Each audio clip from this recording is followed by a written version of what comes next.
आइए हम प्रार्थना। स्वर्गीय प्रेमी पिता, यीशु के नाम से हम आपके सम्मुख आते हैं। पूरे सप्ताह संभाल कर फिर एक बार हमें यहाँ पर इकट्ठा किया है। प्रभु जी, हम आपके सम्मुख आते हैं कि हम आपको जाने, आपको समझे। फिर एक बार जो आपका अध्ययन है प्रभु, उसके ऊपर हम वचन के द्वारा बात करेंगे। प्रभु जी, मार्गदर्शन करना, सुनने वाले, देखने वाले हर एक के ऊपर आपकी बरकत हो, आपकी आशीष हो प्रभु, वो समझे और आपके वचन के अनुसार चले। प्रभु जी, आपने ऐसा अनुग्रह किया, धन्यवाद दे। जो भी हो आपकी महिमा, यीशु के नाम से ये प्रार्थना की और आपने सुन ली खुदा पाक से। गए सप्ताह हमने यशाया में जो हाय है उसके अंदर के 4 बातों का और देखा था। ऐसे कुल हमने 8 बातों को देखा है। अब हम आगे देखने वाले हैं। 9वां जो बिंदु है, 9th पॉइंट है, जो हम यहां पर देखते हैं, उन पर जो अधर्म से न्याय करते हैं उन पर हाय। टू देम दैट जज अनराइचसली, अधर्म से जो न्याय करते हैं उन पर हाय। कि यहां पर बहुत जरूरी हो जाता है न्याय की बातें, न्याय के विषय में। और परमेश्वर यहां पर बात कर रहा है यशाया 5:23 में, जो घूस लेकर दुष्टों को निर्दोष और निर्दोषों को दोषी ठहराता है। अधर्म से न्याय, घूस लेकर जो सही है। आज हम देखते हैं बहुत जगह पर न्याय जो है अधर्म से होता है, धर्म से नहीं होता है। अनराइचसली जजमेंट। अगर किसी को अच्छा भी है तो झूठा ठहराना है, तो घूस लेकर उसको झूठा कर दिया जाता है। उन लोगों पर परमेश्वर कहता है हाय है मेरे, यानी लानत है, वोज है। आज हर जगह अधर्म से न्याय हो रहा है। परिवार में भी अधर्म का न्याय हो रहा है। भले हम संसार की बातें नहीं करें, लेकिन परिवार के अंदर भी बहुत सारी चीजें ऐसी होती है कि भाई भाई अधर्म से एक दूसरे का न्याय करते हैं। माँ बाप के विरुद्ध में अधर्म का न्याय होता है। माँ बाप बच्चों के ऊपर अधर्म से न्याय करते, उनके न्याय नहीं करते, घूस देकर। और यही बात है कि प्रभु कहता है उन पर हाय है। आज हमारे जीवन में, हमारे इर्द गिर्द देखोगे तो कोई भी व्यक्ति के ऊपर सही न्याय नहीं हो रहा है। हर एक के ऊपर अन्याय हो रहा है। हर एक छोटी छोटी बातों में अन्याय हो रहा है। और इसी के लिए प्रभु ने कहा है कि उन पर मैं हाय कहता हूं। ये 2500 साल पहले भविष्यवाणी की है, आज वो सच हो रही है। और यही बात है कि परमेश्वर का वचन सच है, जो बोला जाता है वो होता है और होने वाला भी है। और इसके लिए यहां पर जब हाय हैं तो उन लोगों पर कि जो अधर्म से न्याय करते, और बहुत सारे लोग हमारे इर्द गिर्द जो है वो अन्याय से न्याय करने वाले हमें दिखाई दे, उन पर हाय। उसके बाद 10वीं बात, उन लोगों पर, उन बहुत से लोगों पर जो परमेश्वर और उसके लोगों के विरुद्ध युद्ध करते हैं। उन बहुत से लोगों पर जो परमेश्वर और उसके लोगों के विरुद्ध युद्ध करते हैं। To the many people who fight against God and his people. देखिए यशाया 17 अध्याय और उसका 12 से 14 पद हम देखते हैं। Isaiah chapter 17 verse 12 to 14। शत्रु राष्ट्रों की पराजय। हाय हाय, देश देश के बहुत से लोगों का कैसा नाद हो रहा है। वे समुद्र की लहरों के समान गरजते हैं। राज्य राज्य के लोगों का कैसा गर्जन हो रहा है। वे प्रचंड धारा के समान नाद करते हैं। राज्य राज्य के लोग बाढ़ के बहुत से जल के समान नाद करते हैं, परंतु वह उनको घुड़केगा और वे दूर भाग जाएंगे और ऐसे उड़ाए जाएंगे जैसे पहाड़ों पर की भूसी वायु से और धूल बवंडर से घुमाकर उड़ाई जाती है। सांझ को देखो घबराहट है और भोर से पहले वे लोप हो जाएंगे। हमें नाश करने वालों का भाग और हमें लूट लेने वालों की यही दशा होगी। यह भविष्यवाणी। आज हम देखते हैं उन लोगों पर जो परमेश्वर और उसके लोगों के विरुद्ध युद्ध करते हैं। आत्मिक युद्ध हुआ, शारीरिक युद्ध हुआ, छोटे छोटे युद्ध हो गए, राष्ट्र राष्ट्र के युद्ध हो गए, लोगों की हर एक बातों के ऊपर युद्ध कर रहे हैं, छोटी छोटी बातों पर युद्ध कर रहे हैं। सिर्फ युद्ध दो देशों में ही होता है, इससे नहीं है। लोगों लोगों में हो रहा है, आपस में हो रहा है। जो परमेश्वर के लोग हैं उनके साथ युद्ध किया जा रहा है। उन पर हाय, उन पर हाय। और उनकी अवस्था 14 वचन में हमें नाश करने वालों का भाग और हमें लूटने वालों की यही दशा होगी। कि यह दशा होगी, सांझ को देखो घबराहट है और भोर से पहले वे लोप हो गए, लोप हो जाएंगे, हमें दिखाई भी नहीं देंगे। वो जो लोग परमेश्वर और उसके लोगों के विरुद्ध युद्ध करते हैं, उनके विरुद्ध में कुछ कारण ढूंढते हैं, उनको कैसा मारा जाए वो सोचते हैं, युक्तियां करते हैं, वो सब लोग बहुत सारी अटकलें हैं, उनके विरुद्ध में परमेश्वर खड़ा रहने वाला। वो आज भले ये भविष्यवाणी है, आज हो रहा है, लेकिन प्रभु ने कहा है वो सब लोप हो जाएगी। आज दिखाई देते हैं, भोर से पहले वो लोप हो जाएगी। आज अगर हमारे पास हमारा योद्धा परमेश्वर, क्योंकि युद्ध करने वाले हम नहीं, युद्ध करने वाला परमेश्वर है, क्योंकि ये युद्ध परमेश्वर का है। हमें अपने विश्वास पर, अपने आप पर, हमारे विश्वास पर कायम रहना है कि हमारा विश्वास जीवित है परमेश्वर यीशु मसीह पर। यही कारण है, परमेश्वर जो करना है वो करने वाले। हमें प्रार्थना करनी, हमें उसके मार्गों पर चलना है, उसकी आज्ञा का पालन करना। जो प्रचंड धारा के समान नाद करते हैं वो सब लोप हो जाएंगे। बाढ़ के समान आते हैं वो सब लोप हो जाएंगे। उन पर हाय कहिए। और ये परमेश्वर का वादा है, करने वाले वो है, क्योंकि करने वाले हम नहीं है। ये परमेश्वर ने कहा है तो वो होने वाला है। इसके ऊपर हमें ईमान कायम रखना बहुत जरूरी है। उसके बाद हम 11वीं बात देखते हैं कि उन एंग्लो मिस्री सुडानी मिश्रित जातियों पर, द एंग्लो इजिप्शियन सुडान, 18 अध्याय यशाया का 1 से 7 जो पद है, जो परमेश्वर कुश को दंड देगा। और यहां पर बहुत सारी बातें दिखी कि जो मिश्र सुडानी है यानी कुशी, कुश के लोग हैं, उनके ऊपर हाय। क्योंकि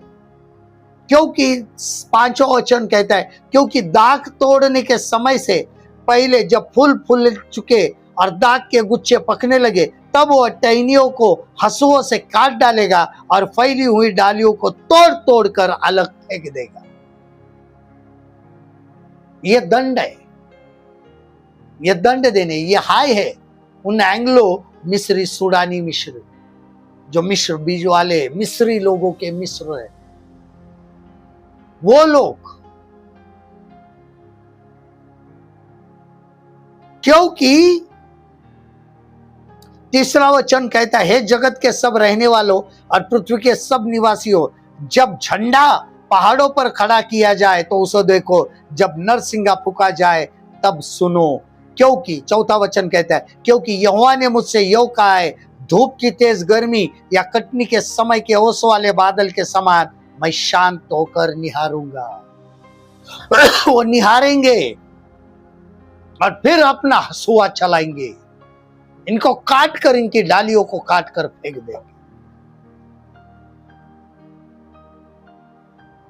आज जो वर्तमान स्थिति है, अगर हम उस वर्तमान स्थिति को देख रहे हैं तो उसका यह जवाब है परमेश्वर क्या करने वाला है। सारी दुनिया में देखो क्या वर्तमान स्थिति, यह वर्तमान स्थिति, प्रभु क्या करने वाला है, हाय उन पर।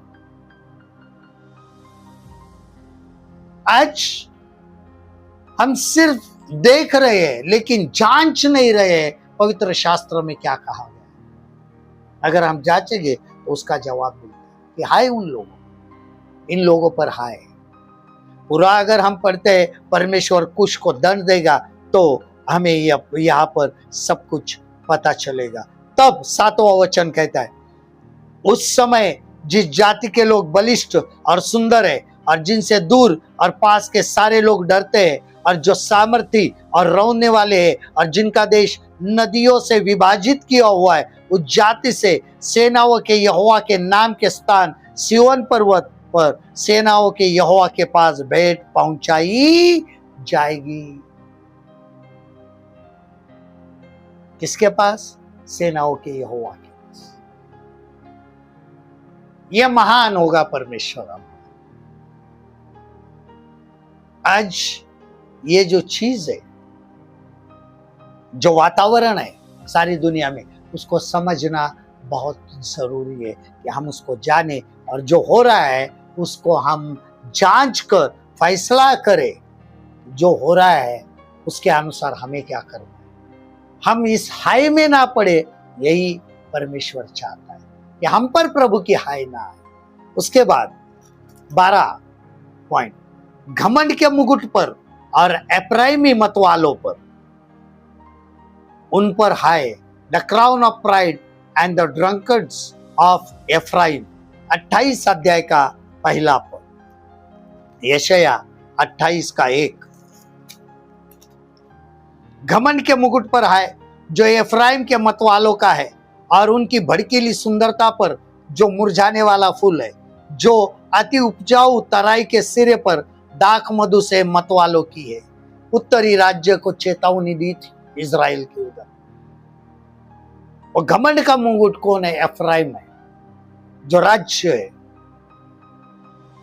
उसके अंदर रहने वाले मतवालों पर, क्योंकि वहां पर अति उपजाऊ तराई है, दाखबारी, वहां पर दाख मधु बनता है और दाख मधु के कारण ये लोग क्या हुए? मतवाले हो चुके हैं। उनके ऊपर घमंड का मुकुट है कि हमारे जैसा कोई नहीं है। हमारे पास क्या है? सुपिकता है, सुंदरता है, अति उपजाऊ जमीन है हमारे पास, तराई की जमीन है जो अति उपजाऊ है। उन पर है जो ये इस बात पर घमंड करता है, उन पर हाय। कभी सुंदरता पर घमंड हो जाता है, उन पर भी हाय। आजकल कंपटीशन चल रहा है, शराब पीने वाले और सुंदरता को पर घमंड करने वाले और शराब पर घमंड करने वाले, दोनों के ऊपर हाय।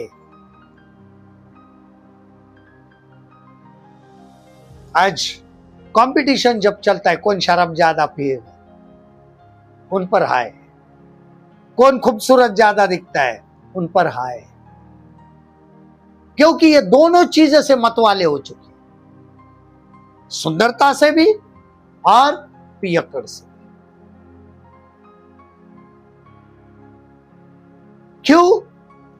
क्यों हाय? क्योंकि बाइबल शराब पीने की अनुमति नहीं देती। बहुत सारे लोगों को गलत है, पवित्र शास्त्र लेकिन शराब पीने की अनुमति नहीं देती है, क्योंकि शराब पीकर लोग क्या हो जाते? मतवाले हो जाते। और बाइबल कहती है सुंदरता तो व्यर्थ है, सुंदरता व्यर्थ है बाइबल कहती। लेकिन लोगों को, भले वो कोई भी हो, पुरुष भी हो, लेकिन सुंदरता पर घमंड करता है तो उस पर भी हाय।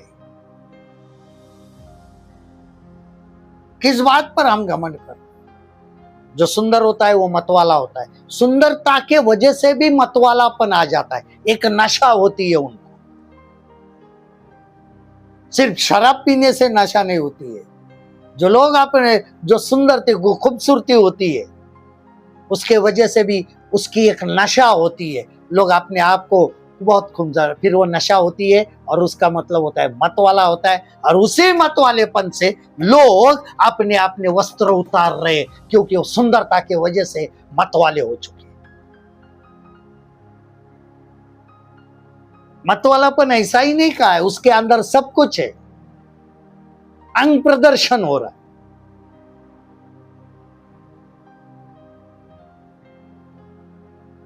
यह सुंदरता नहीं है, सुंदरता का मतवालापन है, एक नशा हो गई है, उन पर हाय है इन लोगों पर। और यही बात प्रभु कहता है कि उन पर हाय बोल रहा हूं मैं, क्योंकि सुंदरता के वजह से शराब पी रहे, शराब पीने से भी मत वाले। लेकिन सुंदरता भी एक प्रकार का एक नशा है, और वो अपने वस्त्र उतार देती है, अंग प्रदर्शन शुरू हो जाता है। तो सावधान रहना, परमेश्वर की हाय उन पर रहती है, क्योंकि जो जिस्म दिखाती है उन पर हाय होता है। उसके बाद नंबर 13, यरूशलेम पर उसके पाप के लिए, टू जेरूशलेम फॉर हर सिन, यरूशलेम पर हाय क्योंकि उसके पाप के लिए। यशायाह 29 अध्याय का पहला पद, हाय अरियल, अरियल हाय उस नगर पर जिसने दाऊद छावनी किए हुए रहा। वर्ष पर वर्ष जोड़ते जाओ, उत्सव के पर्व अपने अपने समय पर मनाते जाओ। यहां पर जो बात है, अरियल यानी अर्थात ईश्वर का अग्निकुंड या ईश्वर का सिंह, उस पर हाय, उस नगर पर हाय। क्यों कहा है यरूशलेम पर हाय? उसके पाप के लिए। क्योंकि मैं तो, दूसरा वचन कहता है, मैं तो अरियल को संकट में डालूंगा, वहां रोना पिटना रहेगा, और वह मेरी दृष्टि में सचमुच अरियल सा ठहरेगा, ईश्वर का अग्निकुंड या ईश्वर का सिंह। आज यरूशलेम की ओर देखते हैं, भले परमेश्वर के चुने हुए देश में का है, लेकिन हाय है क्योंकि उन्होंने बहुत सारे पाप किए।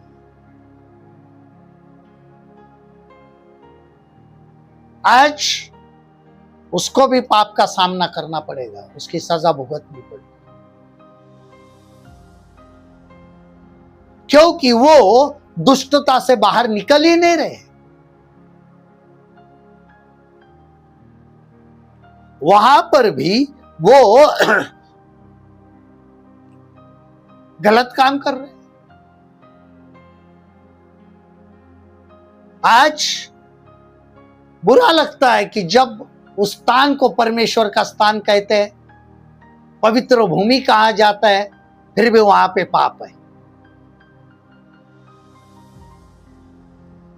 क्यों है?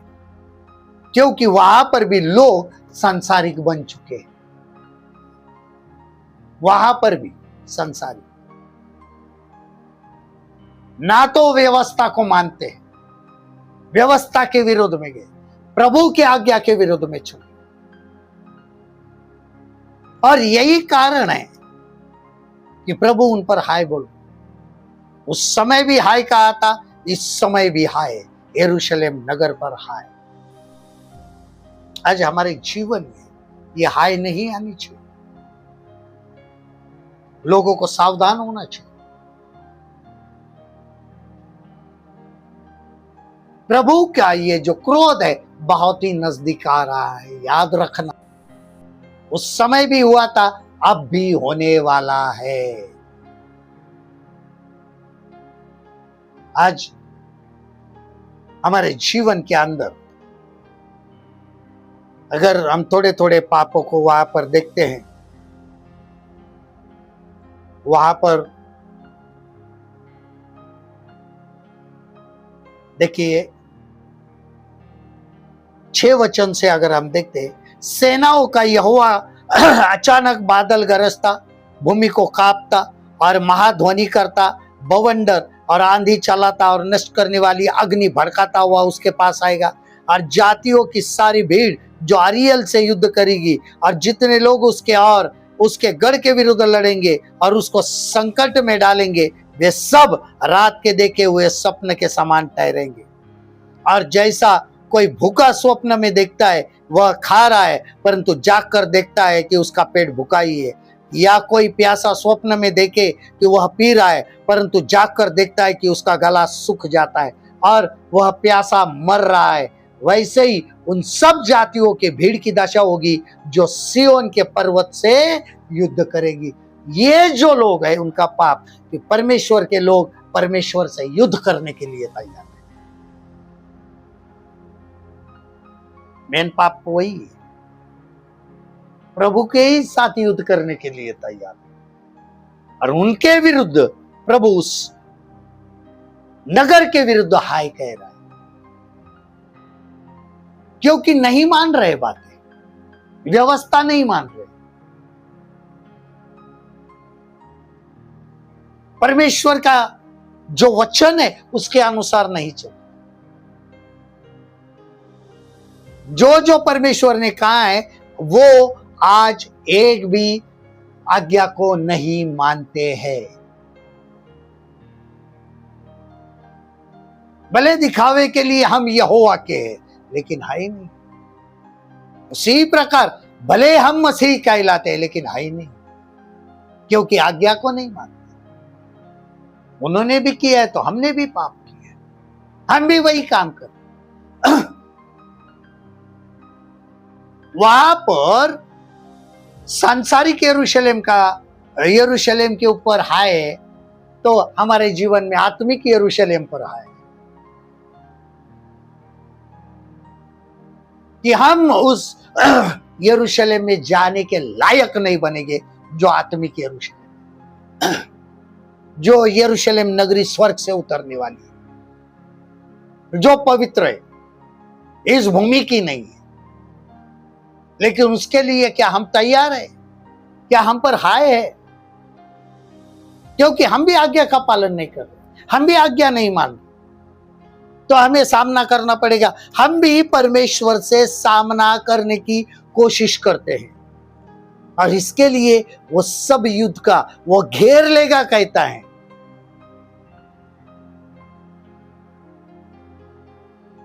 परमेश्वर के ही अग्निकुंड को घेर लेंगे, एरियल को घेर लूंगा।